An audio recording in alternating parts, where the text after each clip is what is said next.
want to welcome you to our workshop, which is entitled Supervising Virtual Care, a framework for supporting trainees. So we'll introduce ourselves. So Karen, why don't you go first? Sure. Hi, everyone. I'm Karen Leslie. I'm a clinician educator in the Department of Pediatrics in adolescent medicine, and I've been involved a lot in faculty development and in presenting workshops like this along with John and our colleague Ivy Anderson. And so I'm John Teshima. I'm a psychiatrist at Centerbrook Health Sciences Center.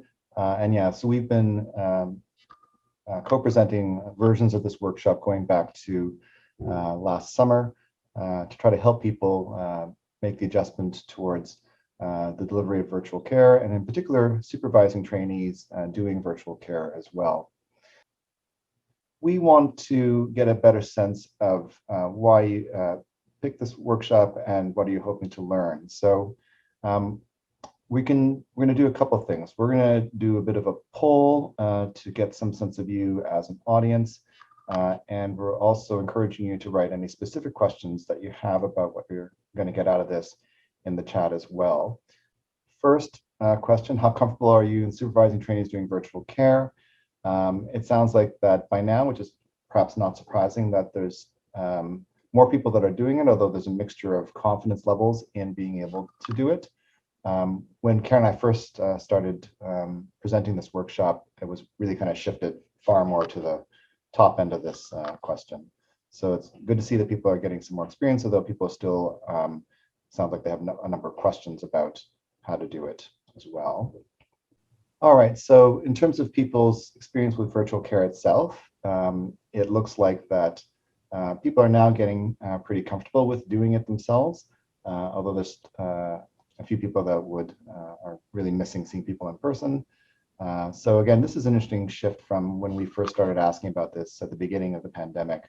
So there's obviously a much greater comfort level now in delivering virtual care. So that's really good to see as well. So we also just want to know a little bit about the place in which you're now mainly supervising virtual care, if you are supervising. So some may not be, but is there a setting that you are in where you're doing this most commonly? We can see here then that the majority of you are working in an outpatient-based setting, although there are some people in some other specific settings as listed there as well. And as we noted before, there's a few people that are not yet supervising, which we heard about in the other question. We don't have anyone here doing things virtually in an ER setting or CL setting, which may be the fact that in those settings, people are still doing largely face-to-face care. So that makes sense. So we're hoping by the end of this workshop that you're going to have an ability to describe a framework for approaching the supervision of trainees doing virtual care. We want to help you basically kind of think about how to go about doing the supervision. We hope to consider also different challenges in the supervision of virtual care and some solutions around that. And strategies also that may help supervisors, you as supervisors, provide feedback to learners that are specific to their provision of virtual care. So what kinds of specific areas are you going to provide supervision around? One thing that we want to also just give you a bit of a heads up around is that doing this supervision process is complex and sort of has to take into account a number of different aspects. So we first of all think about supervision in two main components. There's the sort of content that you're supervising around. This is the content that you're hoping the learner is going to gain. And then there's also a process of supervision. So how you do the supervision, that's really important to think about. We've sort of created this framework where we think about this in terms of three main time points. There's the before the clinical encounter time frame in terms of what you need to do in terms of supervision then. There's supervision during the clinical encounter, and then there's further supervision after the clinical encounter. And the purpose of this diagram is really to kind of highlight that this is kind of an ongoing and iterative process, not only for the learner, but also for the supervisor, particularly as you're getting to know a particular learner. So with each clinical encounter that happens, there's going to be this kind of looping cycle through this process to learn more about how to improve the supervision. And we'll go into that as we talk about this model further and as we think about how to apply it. So I'm going to hand it over to Karen, and you can tell me when you want the slides advanced. And I just want to acknowledge, I think it's really great that we've got a number of trainees at different career stages that are part of this session, because I think that's really going to contribute to the richness of the discussion that we're going to engage you in a little bit later on, or even just throughout. We're going to pause at the end of each of these sections just to see if people have any questions, and then we're going to actually have you apply some of the things we're talking about, applying to a case, and that's going to be in some breakouts towards the end of the session. So I think great to have the perspectives of learners, because they're actually moving across the system and perhaps bringing their own learning as to kind of what's helpful and not helpful. As John said, it's kind of this ongoing learning process. Somebody said to me recently, you know, those of us who are learning and doing this are kind of like one workshop ahead of the people that kind of haven't had that workshop, right? So this is very much, we're all really in this learning process. And so I think there's a lot to learn from each other, and definitely learners have really important roles to play in that. Yeah, I totally agree that it's learners can play a hugely important role in helping direct us as supervisors about how to improve that supervision process in terms of what's going to be most useful and relevant to their delivery of virtual care as trainees. So we certainly welcome your input throughout this workshop. Yeah. So just to start with a little bit of a definition, there's actually been a lot of work done on virtual care just prior to the pandemic hitting, where we actually also all got thrown in to actually start delivering it. And so some of the individuals that were referenced here on this slide work out of Women's College Hospital. And there was also a very large report commissioned and released by the Canadian Medical Association just prior to the pandemic that really has lots of information in it. And we've got a reference for that towards the end of the session in the references. So virtual care is any interaction between patients and their healthcare providers occurring remotely using any form of communication or information technology with the aim of facilitating or maximizing the quality and effectiveness of patient care. Next slide. And so there are a variety of different options, and you can probably even think of others, but certainly we're going to be focusing largely the conversation today on telephone or video conferenced options for virtual care, but just know that it also includes secure email and secure text for those of you who have access to that.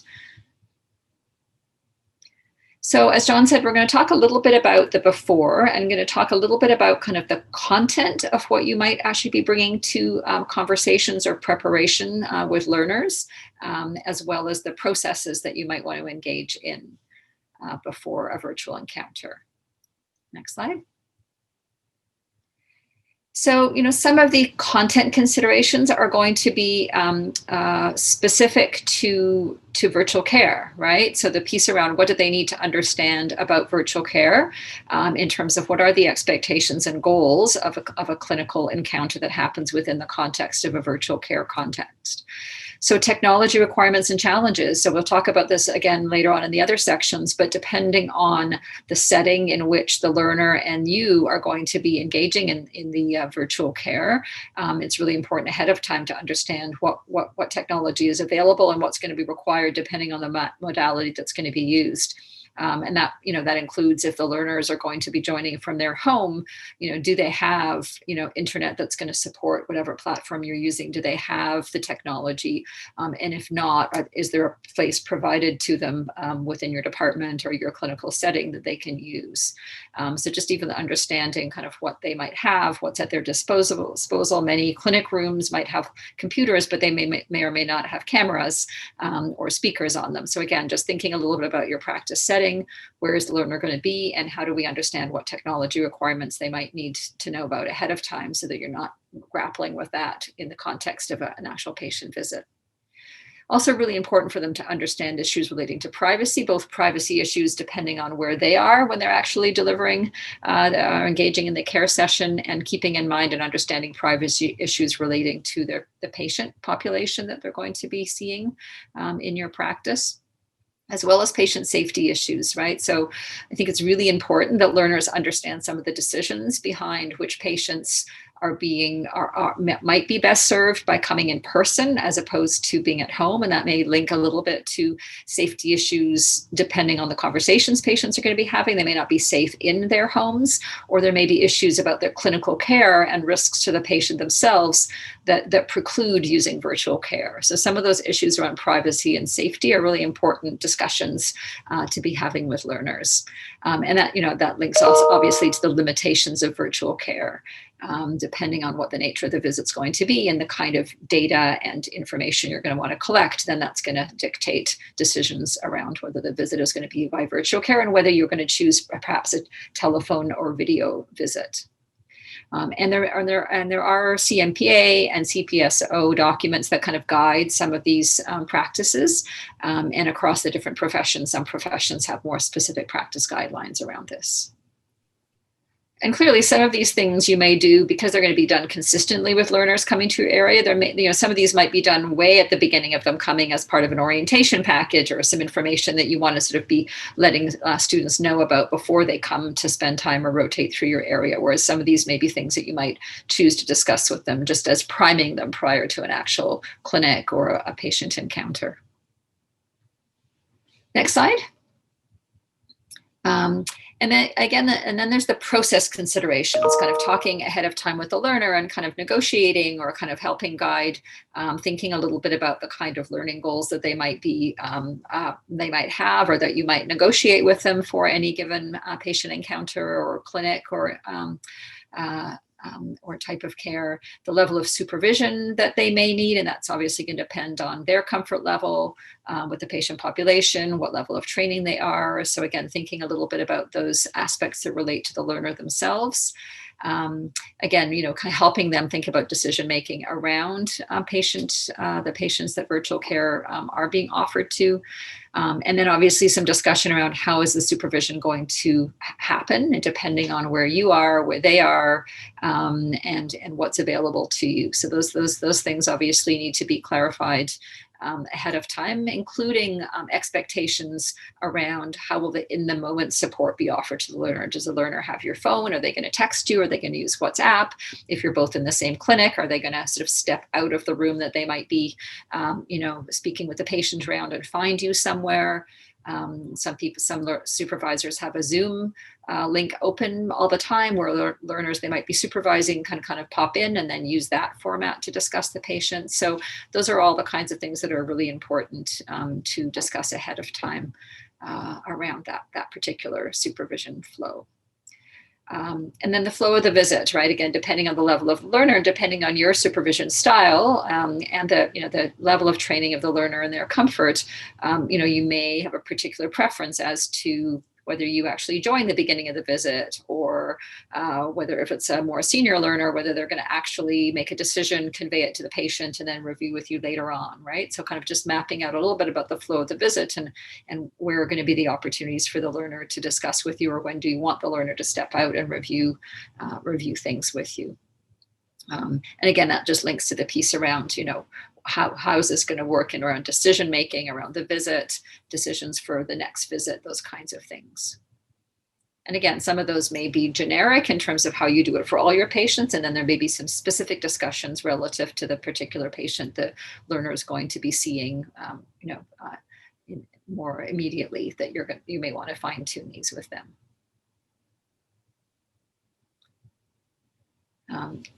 So we're just going to pause and see if there are any questions or comments about kind of that piece that we've shared with you so far around the kind of the priming and the pre-encounter discussions that you are going to want to have with learners. It's interesting whether people are already doing those kinds of things, or whether their learners have had experiences where they've had some of those things discussed with them.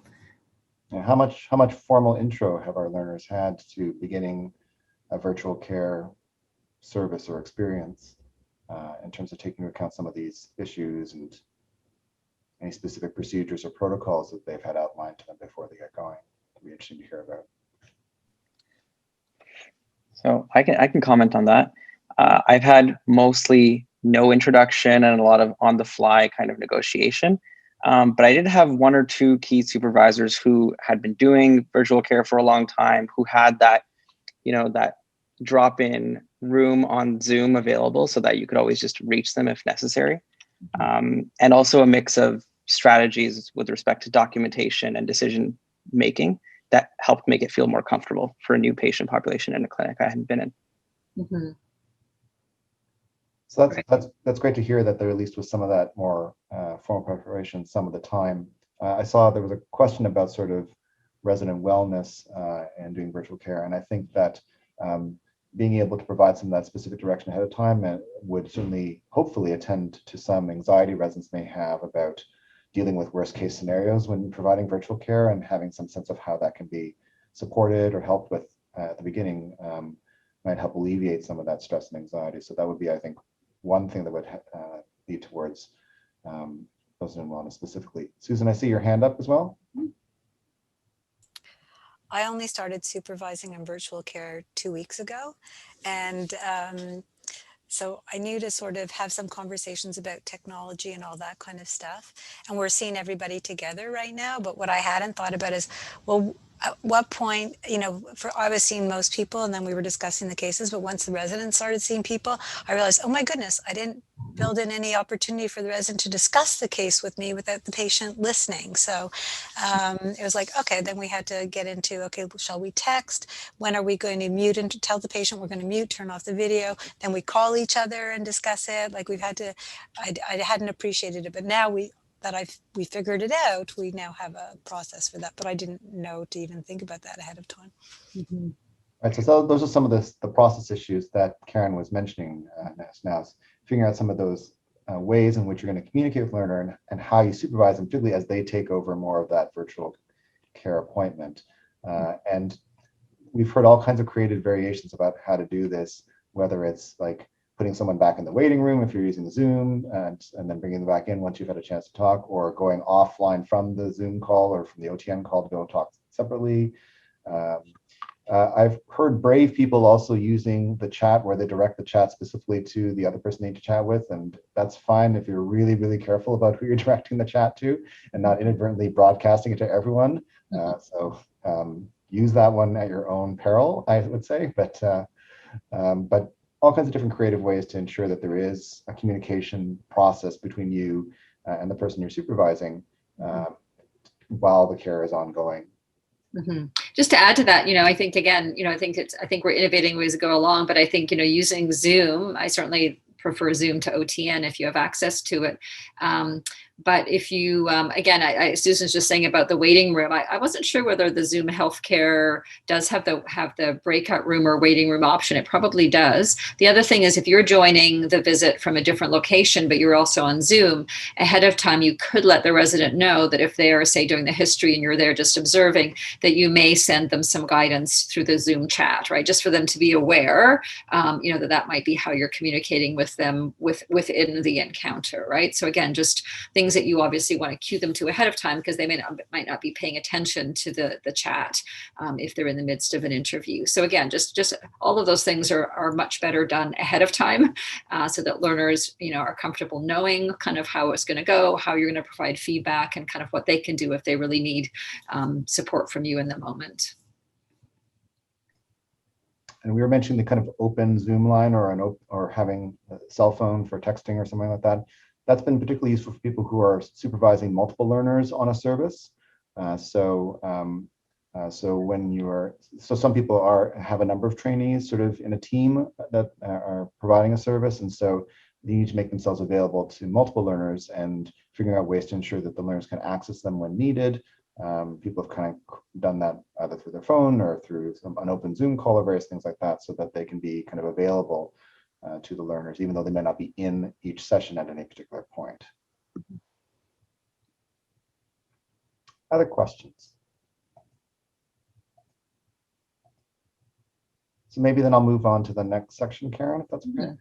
And you'll see as we present the kind of the during and the after, you'll see that there are things that come up in the during a session and after a session that you might decide then should be incorporated into the before, right? I mean, I think that's the nice thing about this. It's a bit iterative. There might be things you think, oh, this has come up and maybe it'd be better to kind of include this in my orientation or the priming kind of with a learner prior to the next similar kind of encounter. So So we're now going to shift into the during the virtual care encounter section. So some of these are obviously coming off of what we've talked about already in the before section.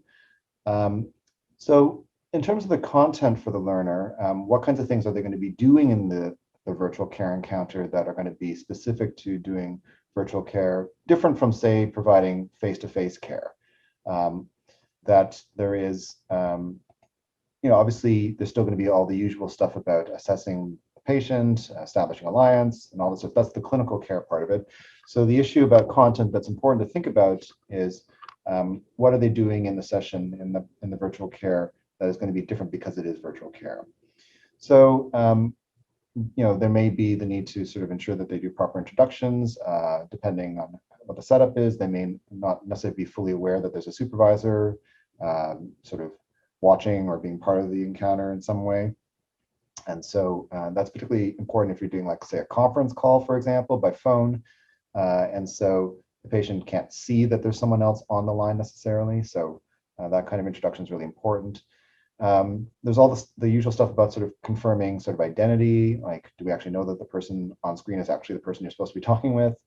Who else might be in the room that might be off camera? What's the privacy of the patient? These are all issues that are important for a learner to ascertain in a virtual care encounter that, again, may be different than the face-to-face care that you're used to sort of dealing with.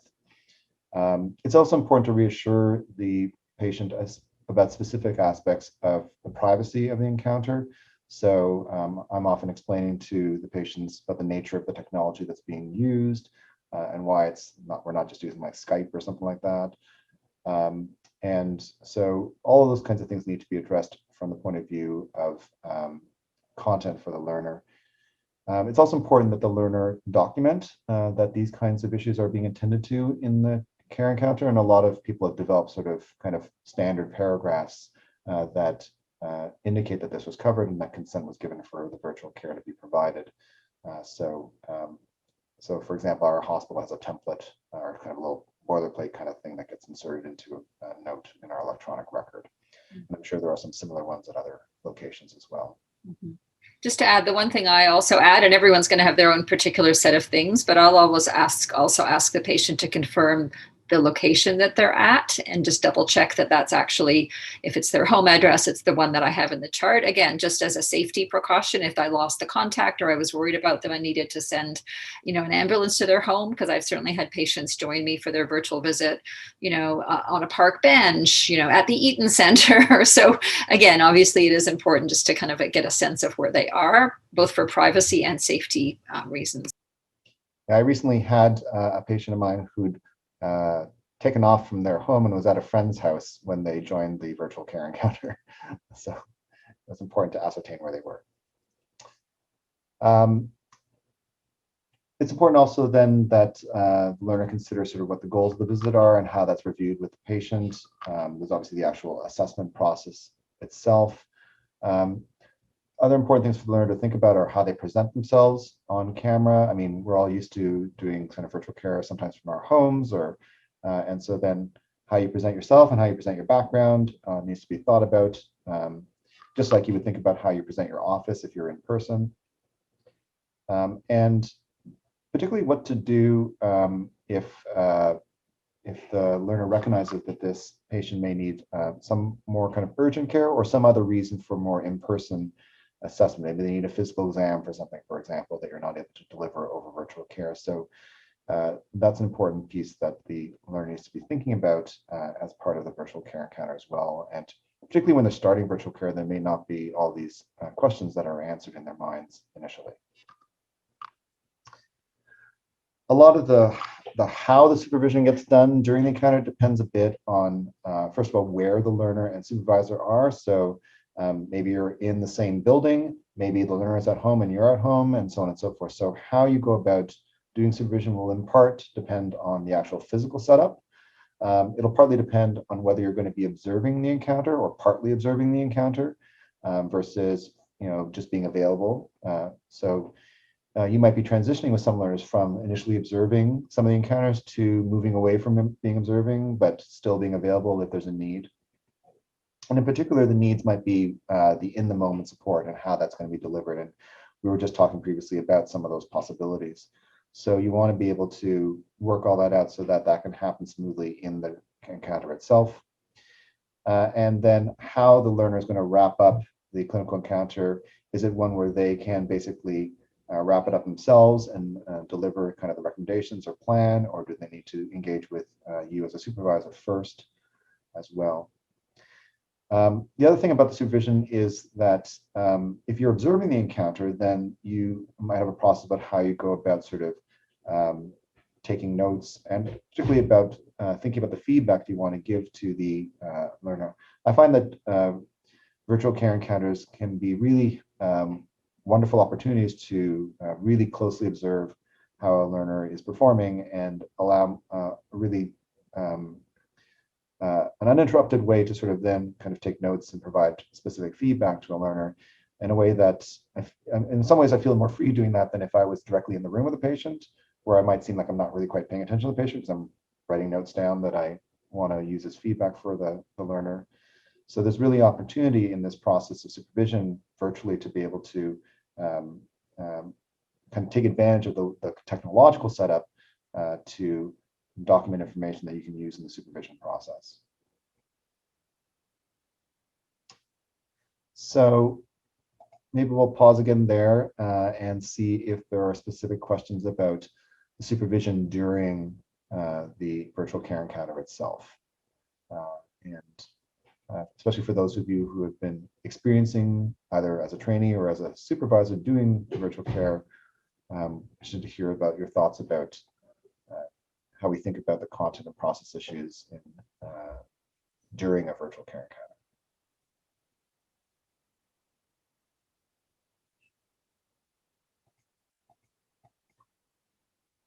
It's a great opportunity to share things that have worked well for you or things that haven't worked well, and see if people have suggestions of what they've done.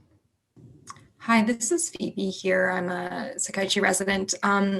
I find it helpful, especially if the supervisor is observing, that they have their camera off and they're on mute. Because, for example, in OTN, they become the smallest window. But when they have their camera on, again, for us, we talk about how that's when they want to ask something in the interview. And that's a cue we talk to the patient about as well. So I find that helpful. So that's a really important point about being kind of unobtrusive in the clinical encounter if you're supervising, and doing that with kind of camera off and stuff like that can help ensure that. So for sure. I saw sort of equivalent to sitting in with a trainee and not making eye contact with the patient so that they don't direct all the answers to you and not the trainee who's asking the questions, right? So it's thinking a little bit about what are the strategies do you use to message to the patient that the trainee is the person who's kind of leading the interview. There was somebody else that had a Shaheen, you had a question. Yes, actually Phoebe just raised exactly what I was going to say. I do find that providing supervision in virtual care, I very much have enjoyed it because it allows me, or there's greater accessibility to observing my learners directly in an unobtrusive way where it's less anxiety provoking for the learner. So what I'm able to do with my learners is that they'll send me the links when they're seeing patients, and I will try to join if I'm available. And I will join with my camera off so that I could provide that direct observation. And then we'll discuss a time for when we can review feedback on that patient interaction. So I've been finding it to be very, very, very positive. Mm-hmm. It can also be quite patient friendly, right? Because then you're there and you've seen a lot of the data collection, so you don't have to step away for this extended period of time where the trainee shares, the entire history, and the patient is sort of either left waiting for you to call back or left, with the camera open. So there's definitely some efficiencies of time I find that that are a bit more patient friendly. I think Ken has a question. Yeah. Because I've done supervision like with residents before, as well as faculty members. And I guess depending on the nature of it, sometimes it feels more like a team. Sometimes it's you plus the resident plus even a community worker, then it's all a team. And other times you're there to as an observer role, and I've done that for other faculty members, either for individual sessions or group sessions. And I find sometimes for some patients, they do like you to be a blank screen. Patients explicitly say, I want to know who is watching. So they first want to say hi, and they say, now you can go to blank screen. And then at the end, they want you to see you come back and say bye, to say, oh, you after I review all the stuff, you're not totally shocked, you're not turning off the camera, you seem like you're still okay. And everything in between. I've had patients that wanted me to be there the whole time. I presume, again, it's that insecurity when they're saying something, they wanted to see the expression on your face that you're not disgusted or something. And they sometimes will comment even on the faculty member being observed, like say doing therapy and saying, oh, I felt comfortable because there's an observer here, but the observer seemed friendly and also compassionate. So that's an interesting point in terms of what the patient preferences are for how the supervisor is present. And that's really important to sort of take into account, that they may have a preference for how you are sort of on camera or not, or when you're on camera and those kinds of things. So that's really a good point, is to take into account the patient and family sort of preferences around that as well. Mm-hmm. One thing that's not quite on the subject, but related, is that, so I also supervise virtually direct care encounters that my training will provide. So my training will be face-to-face with the patient, and I'll be joining virtually to supervise. In that context, it's often very helpful to, again, be kind of off, like camera off for much of it, because then it's just this device that's sort of adjoining the encounter that they kind of ignore basically while the encounter goes on. And that can really be unobtrusive, and supervise the encounter that way, and then come on screen maybe at the end to say a few questions or whatever. But it's very interesting to see that they're quickly able to ignore the device and focus on the learner who's interviewing them in that context. One other thing that was recently brought to my attention is to have the patient or whoever's assisting them, if you're on Zoom, to use speaker view, so that when you actually turn off your video and you mute yourself, the picture of the interviewer becomes bigger and you're not present because you're not talking, although you're still watching. Just also to say, I think having this ability to share tips and tricks that people experience, I think, what a lot of people have found is that they feel really isolated and disenfranchised from their colleagues. And so those opportunities just to do these kind of like in the moment sharing of tips or problem solving around how it's going, I think is more difficult, right? So I think being able to share these kinds of strategies and approaches can be really helpful. Okay, so now we're looking at the after. So this is, the visit is completed, and there's an opportunity to talk about how it went, provide some feedback, both again in terms of the content and kind of how you might actually do this. So obviously the discussions around feedback, the content of that is really going to link a little bit to what the learner goals were. And certainly with competency-based education, we're going to be more and more focusing on what is it that I'm going to be looking at in terms of your, kind of performance with this particular patient encounter. And so, that you want to have the feedback that would be specific to, what you'd already talked about, the focus of your observation or your feedback was going to be. And again, I think linked to, Alison Crawford's presentation this morning, you may have decided that focus is going to either be, on expert, on communicator, on, leader, different aspects of whatever that encounter involved. You may also want to engage the learner in talking a little bit about what are the differences between this virtual care visit and an in-person in terms of, what additional investigations or, lab work, follow-up visits, kind of what considerations might be different if that was part of what the plan was for that particular patient. And the debriefing, this feedback, is going to involve both aspects of feedback about the format of virtual care delivery, as well as obviously what happened in the actual clinical encounter. And then, part of that feedback may also include, a later feedback around the documentation of that visit. Did the learner include documentation about the virtual care consent? Did they include information about who else was home and ensuring that the patient was in a private place, in addition to the content of the data collected and the more traditional, assessment and impression and plan? And then again, the process of how you're going to deliver that feedback and do some of that coaching and feedback, around both the virtual care and the actual clinical encounter. Thinking a little bit about, again, are there particular modalities that are going to be preferable to do that? Because if you're not both in the same place, so if you are in the same place, you may be doing that feedback in person, sitting in a room, both with masks on, for example, or you may be doing it over the phone. You may be doing it over that Zoom that you have open. And so there may be different, you might be doing it right after the encounter. You may be doing it at a later date if the learner is more senior, or you're providing feedback around documentation. So, again, thinking a little bit about that, because, some things are going to be, depending on the nature of the feedback, if it's going to be a feedback that might evoke some kind of an emotional reaction from the learner, you may or may not want to be doing that over the phone. You may or may not be wanting to do it over video. So again, depending on the nature of the feedback, you also want to think about the modality by which you're actually going to be having that conversation with the learner. And then again, I think it's because we're all learning about this. I think, the additional piece is debriefing about what went well for the visit. Is there any feedback from the learner about how there might be additional priming or discussions prior to a subsequent virtual encounter?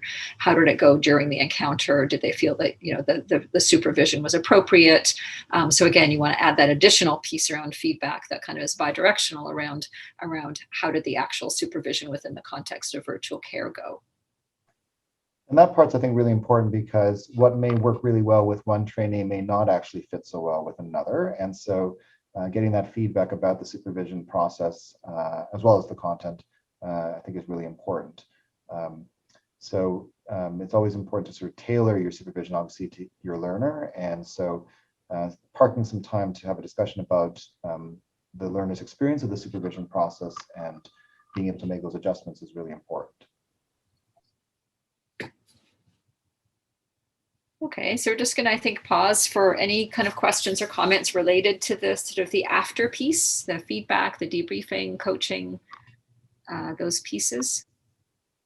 One of the challenges I know is that oftentimes I think most people have said that virtual care visits take longer. And it can sometimes be a challenge if you've got another virtual, visit booked right, quite immediately after, in terms of how much time do you have for a debrief before the next patient needs to be seen. Also, if you're merging, if you've got in-person patients and virtual patients, that can sometimes be a bit of a challenge, again, in terms of timing and logistics. So I don't know whether people are doing debriefs and reviews after each patient, whether they're doing them at the end of a clinic or at the end of an afternoon. Just interested to know how people are managing that.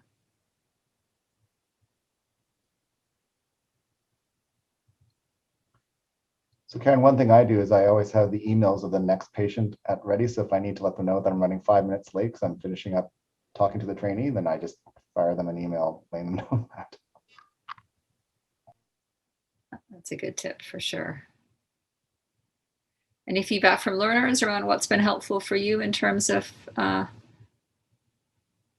piece?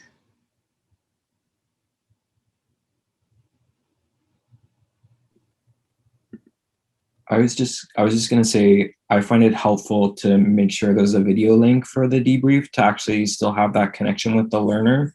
I find it's a bit more engaged and a bit more dynamic than just relying on the telephone. So I end up using all different technologies. So I use the phone in the middle of the assessment to review the plan with the resident before they go back to the patient. Mm-hmm. Then we go off the video call and we go on to a separate call to actually debrief. So. Mm-hmm.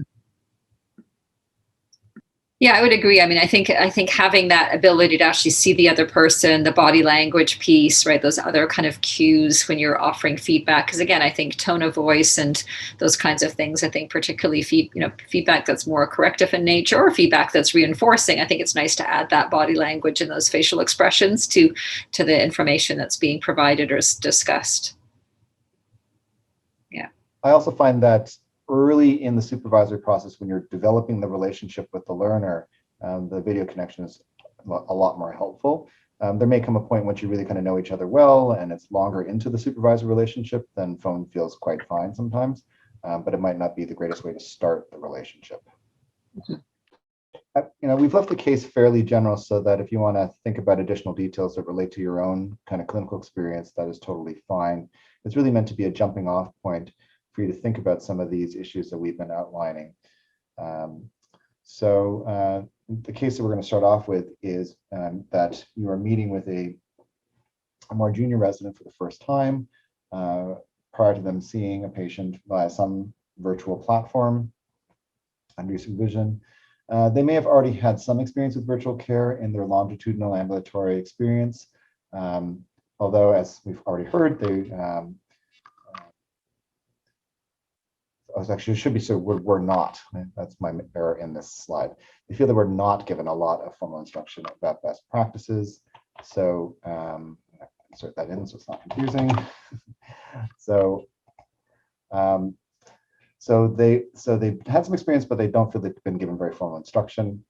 And then you know that the patient that is going to be seen might be somewhat complicated and may have some risks associated with them. So that's something you're aware from the referral information. And so not only is the patient going to be seen virtually by the resident, you will also be supervising the resident virtually because you're not in the same physical location. So that's the basic case that you have. So really, this is just thinking about these kinds of 3 timeframes that we've been talking about. So in the supervision, what are you going to do to prepare the resident before they're seeing this patient virtually, given what we've heard so far? Then what are going to be important considerations for how you support this resident while they're seeing the patient? That's the during component. And then what might be areas to focus on in the debrief after the clinical encounter? Okay, so again, just thinking about our model of before, during, and after, discussing what you think will be important in each of those segments of the. We also have those additional questions like what would be different if so for. Yeah, I think it's good to pose those because I think those are the, in terms of just thinking a little bit about kind of what would change your approach if these were different considerations. I think those are good. Yeah, so we'll take up sort of the main discussion first, and then I can pop those questions up on the screen after. Yeah, that sounds good. Yeah, but it was nice. People were definitely doing some sharing. I came in and one said, "Oh, I hadn't thought about that. Thanks, that's a really good thing," or that was a really helpful thought to think about that piece. So. And people are all groups I visit were also offering each other tips about how they do things as well, which is great. Yeah. Okay, so I'll be back in a few minutes. Okay, here we come.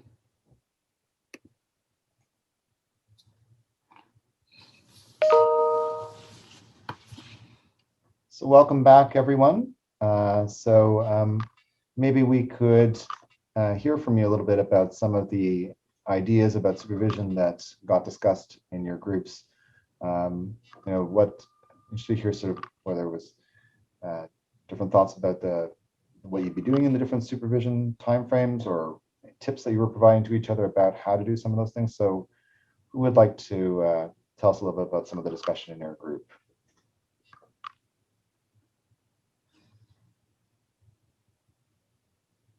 Just pop right in when you want to go. I can speak to some of what we talked about. I think we focus more on the before the assessment piece.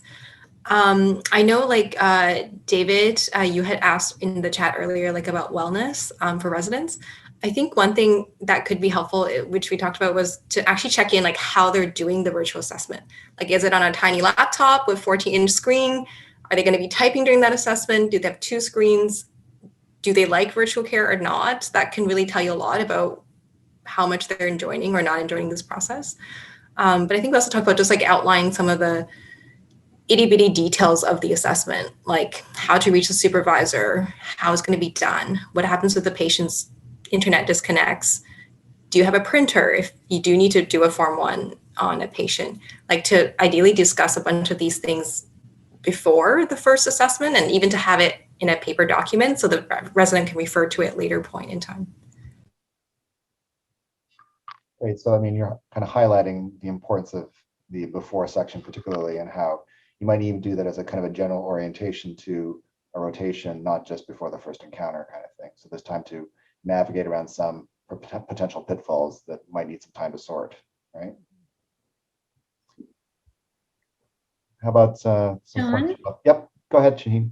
One of the things we did talk about is with this particular learner who is junior and has identified that they've had some virtual care experience, but not a lot, and don't feel quite comfortable with best practices. We thought it would be a benefit to review their past experience in order to optimize the learning experience for the learner. So what went well and what didn't go so well, where they would need more support, and that use that information to tailor how you move forward in the learning environment virtually. That's really important, to spend more time exploring the learner's existing experiences so that you get to know the learner better and how you can best target your supervision much more specifically as a result, right? In our group, one of the things we talked about was the value of modeling, like for the supervisor to show how they would do a assessment or interview with the patient, and have the resident, watch via the virtual platform. And, I was reflecting that I feel like I've been doing more of that modeling when we was doing in person, and a lot less of it now that we've gone to the virtual format. So just considering that in terms of the value of that learning experience. Yeah, so that's great. And virtual care does potentially have the option of doing that modeling. And so people can think about how they might incorporate that in for sure. Any other ideas from some of the other groups? We talked a bit about too, not losing sight of our standard sort of discussion with trainees about the case and how they're feeling about it, and I think using all of our normal sort of approaches. Some of the specifics we talked about were establishing location and maybe doing that in the ID section, just confirming that the location that we have in the chart is the location of the patient, and talking about strategies to prepare the patient for when the supervisor might step in. So if the resident has a question, they might ask for assistance, or if the supervisor has questions, they might reappear on video. We also talked a bit about the sort of timing and process aspects in terms of how we would break out and do the supervision or the debriefing initially, and then who's going to give feedback, and then another layer of debriefing with the resident potentially after the feedback's been given to the patient themselves. Great. So I think that's kind of well thought through in terms of the different steps, and also, as you said, the importance of sort of keeping in mind all the things that go on in sort of regular supervision as well, and not to lose sight of those issues for sure. I guess the other thing, linking back to that wellness piece, is just a bit of a discussion with the learner to say, is this a patient they do feel comfortable seeing, given their expertise and what they've done, and what degree of supervision might they prefer? A bit of a negotiation, right? You might have been intended to supervise in a particular way, but I think particularly when there are these issues of, safety that may come up in this complex patient, really just ensuring that your trainee feels safe with whatever element of supervision or involvement they're going to be having with the patient, right? Karen, should I put up maybe the additional questions? Sure. Did anyone have a conversation about maybe this is a patient who wasn't well suited to virtual care, and are there additional options for how sometimes you don't have that choice depending on what your site allows you to do, right? So yeah. I guess one thing we also, our group discussed was when we saw the word complex patients, again, I guess you can see some of the stuff here, but I guess we were also imagining, like, what if we have a personality disorder patient who is acting out, and how we see some of those more dramatic kind of actions, from hurting themselves right in front of kind of virtually, or showing a razor blade or syringes or things like that, or sometimes even just emotional breakdown, and you're not in the room to even hand a tissue box. And on top of that, when that happens, if a technical glitch on top like is occurring at that moment, then how would you be able to handle that? Or if there's no breakout room in OTN, then how would you handle that when those things occur? So these are all the kind of complications that you need to think about how you're going to prepare for and troubleshoot ahead of time, so that you're not trying to do it flying by the seat of your pants in the moment. So all really good points to think about, Kenneth. We have some additional questions as sort of food for thought, just to sort of get people thinking further about adjustments you might have to make further if there were some different factors that were changed about this case. And I don't know if any of those speak to experiences that any of you have in the work that you're doing particularly.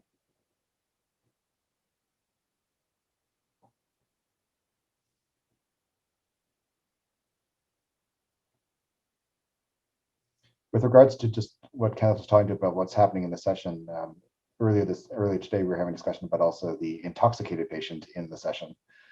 You come online and it's clear that the patient has either recently used or may still be using the substance and intoxicating themselves.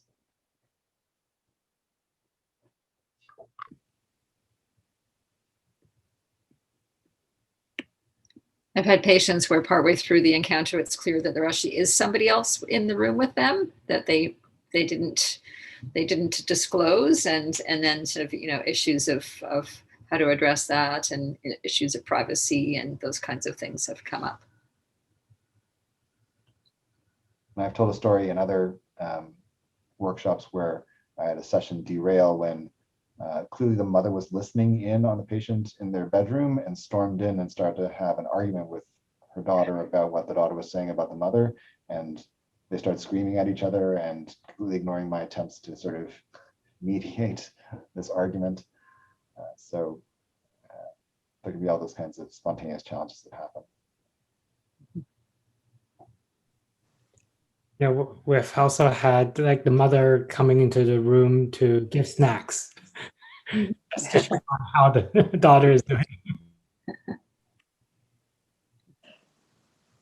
I was wondering how we would handle it if it becomes clear that the session is being recorded, and isn't it somebody's right to record, or where do we stand on that? We can't really say you can't do it, can we? Or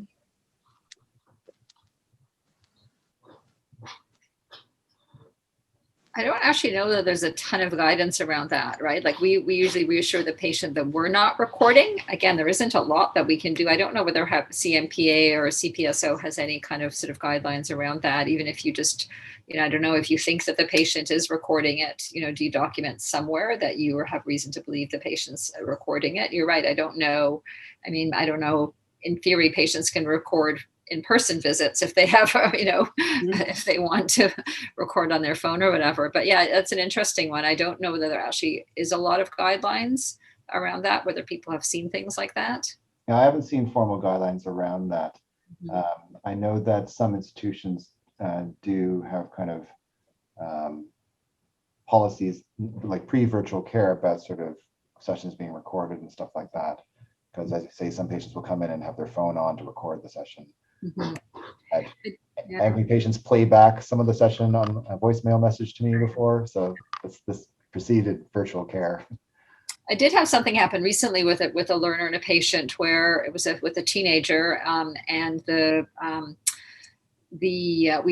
resident had been sharing his screen with a link to some resources, some urgent mental health resources, as well as kind of a more kind of helpful resource. And so when the mother rejoined, he was sharing with her the resource that was sort of the more helpful one, kind of in terms of a community agency. But what he didn't realize, and what I noticed, and I don't know whether the mother said, was that on his screen that he was sharing, the tab was still open that indicated the acute suicide resources, and the patient hadn't wanted to to share some of that. I mean, he wasn't acutely suicidal, but we were more just giving him resources. So I just cued the resident to say, if you're sharing your screen, which is a great strategy, just be careful to make sure that other tabs aren't open, that that somebody else might see, if that wasn't your intent. So I guess that's just something to think about, the benefits of being able to screen share resources so patients could take pictures of the resource that you're sharing with them. But just be careful that you're not inadvertently sharing other things that might have been on your screen, like sometimes your email opens or those kinds of things. So again, just being mindful of knowing the technology before you decide to use it with patients. The tip there is to never share your entire desktop, basically. Always just share the screen that you want to share. And then if you have to unshare and then go back into another screen, do that. That's the safest route. Then you won't, because sometimes you have other stuff, like you might have your electronic medical record open. There's some patient's names that they can see and stuff like that. So whatever you're doing, emails and so on and so forth. So just the safest thing is only share the screen you want to share and do it one at a time, and then you won't get into trouble. So which kind of maybe segues a bit into kind of our last kind of couple of points, would be also thinking about kind of challenges and strategies. So we've been talking a lot about different kinds of challenges, and I don't think I need to bother actually putting it up, but we just have the question about, are there additional kinds of challenges that people were sort of experiencing or hearing about in supervision of virtual care that they want to sort of bring up or discuss, or maybe you have solutions as well to some of those challenges? We've already talked throughout this whole workshop about a number of challenges that have arisen, but any additional kind of challenges that people want to highlight? Or was there a key pearl that somebody in your smaller group shared that you think would be worth sharing with a larger group? This is more a question. We had a discussion about Form 1, if we have to form someone, and is it a good practice to not have the police pick up the Form 1 at your house, which then gets, like, your address gets exposed to all kinds of proceedings? So that was more like a practical thing that we also discussed. I don't know if people have comments on that is, even though you're kind of filling out Form 1 at home, but kind of don't use your address and then email it into the clinic or something like that. And so some people, so there has been a discussion at the chief's level about trying to kind of come up with a standardized set of recommendations about how that should be done, so that you don't have to have the police come to your own house if you're doing it from home, and whether or not it should go to the division that is where you're located, or it should be the division where the patient is located, and how that sort of is done. I actually haven't seen the final document on that, and if someone knows more about that than me. So if you're uncomfortable with it, at very least, you could try to take it to your local division and then have them forward it on to the one that is relevant to the patient. So that takes a little bit of homework to make sure you can actually figure out where the divisions are in terms of what's relevant for both yourself and the patient address. Some people have faxes at home, or the ability to fax from home one way or the other, and so they can send it directly to the relevant division as well. So, but I'm certainly interested to hear what other people's thoughts are about that. That's the level of knowledge I have so far about procedures from that standpoint. Yeah, we've also been instructed to take it to the local police division rather than have them pick it up from our personal residence, because as you said, Kenneth, if they pick it up from your personal residence, that can get logged in the system in a way that might be, the patient might know where you're living. Mm-hmm. I had mentioned that in our group because that came up at our staff meeting a few months ago, because the police came to interrogate one of our psychiatrists for like 2 hours in the middle of the night with a Form 1. And then she learned that her personal home address could be made public. So I've told people that if I'm ever going to issue a Form 1, I would just email it to either the secretaries at the clinic at the hospital if I'm working from home, or if it's after hours, contact the on-call person in the emergency department, and then I would call the police and tell them to go pick up the paper over there, as opposed to coming to my house. Thanks, Michael. I think there can be an issue about the police aren't always willing to accept a faxed or scanned form. Sometimes they'll insist that it be the original. So again, all these like important befores, right, with the trainee, if you have any anticipation that the patient might be, might need that, then, how to ahead of time look at their address and identify what division, just have what information can kind of be identified ahead of time to kind of make it less in the moment, right? So maybe in our last minute, we'll just do a quick summary of some points, and we'll just kind of let you know about some references. Our slides will be available through the share file link that's being sent out with Don Wesleyanki Education Day as well. So, I'm just going to put this up. So Karen, I don't know if you want to just review this. Yeah, so I mean, I think this is kind of pretty self-explanatory, but again, just leaving you with this idea about thinking about the kind of the content of the learning at virtual care as a competence, so that in addition to whatever kind of other kind of competencies you're looking at focusing on for a learner, that the virtual care competencies get layered in or added into that. And then thinking about those aspects of clinical supervision that are kind of specific to the virtual care context, in addition to the ones that you'd be using in a face-to-face context. And again, just thinking about that before, during, after, the things that can be done before as a group, so that there's common information given to learners that come to your, come to your clinic or your practice, so that you don't have to be doing it before every single patient. And then again, the things that might be important to kind of think about for the during and after. There is a link here to some resources available through the Center for Faculty Development. There's a primer on supervision and virtual care that summarizes a lot of what we talked about today and some additional things. Maybe next page, John. So here's a whole bunch of references and links to the CFPC has done a lot of work on this, and there's a link to some of their resources, the CPSO and CMPA, and then that CMA in the middle there, the virtual task force from the CMA has lots of resources, particularly as we're moving towards maybe refining what virtual care looks like, as we're moving into it being more of a part of care, even after the pandemic subsides. And next page. Oh, sorry. I think there was maybe one. Anyway, you'll get we don't have to go through that. There was one other page, I think, that had some additional links on it and some additional references, particularly around the trainee piece. Some of these you can see Alison Crawford and Nadia Sundarji's name, because they've obviously been publishing this area, but just some other articles if you're interested in looking at how do we bring these competencies more deliberately into our curricula for learners. How do we think about our systems of assessment so that they can include assessment of how learners are acquiring these skills and competencies. Well, thank you all for joining us today. We appreciate your participation, and we hope that this was useful, and we wish you a good rest of your day. And